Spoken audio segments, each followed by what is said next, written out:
চট্টগ্রামে আরও ১৩ জনের শরীরে করোনা শনাক্ত হয়েছে। চট্টগ্রাম নতুন করে আরও ১৩ জনের শরীরে করোনা ভাইরাস শনাক্ত হয়েছে।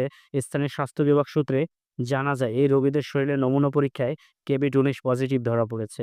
চট্টগ্রাম বিভিন্ন এলাকার মানুষ আক্রান্ত হওয়ায় প্রশাসনের মধ্যে নতুন করে উদ্বেগ দেখা দিয়েছে। আক্রান্তদের মধ্যে কয়েকজনের শরীরে উপসর্গ ছিল, বাকিরা উপসর্গহীন ছিলেন। স্বাস্থ্য বিভাগ বলেছে, সংক্রমণের হার আগের থেকে কিছুটা বেড়েছে, যা জনসাধারণের জন্য আতঙ্ক বার্তা।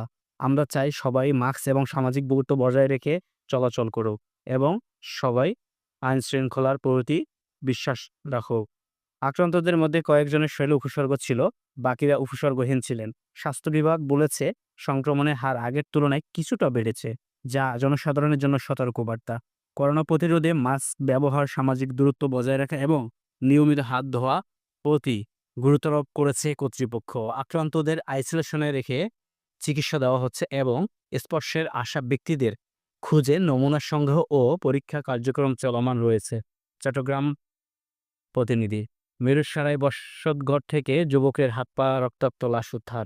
চট্টগ্রাম মিরসরাই উপজেলায় এক বিষবীয় ঘটনার সাক্ষী হলো স্থানীয় জনতা। উপজেলার একটি বসতঘর থেকে এক যুবকের হাত পা বাঁধা রক্তাক্ত লাশ উদ্ধার করা হয়েছে। স্থানীয় বরাতে জানা গেছে, বাসার ভেতর থেকে দুর্গন্ধ ছড়ালে পুলিশের খবর দেওয়া হয়। পরে পুলিশ এসে দরজা ভেঙে লাশটি উদ্ধার করে।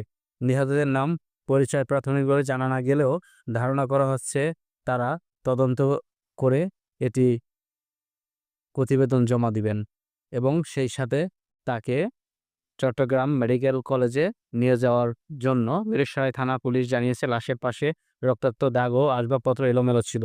এ থেকে প্রাথমিকভাবে অনুমান করা হচ্ছে হত্যার আগে তাকে নির্যাতন করা হয়েছে।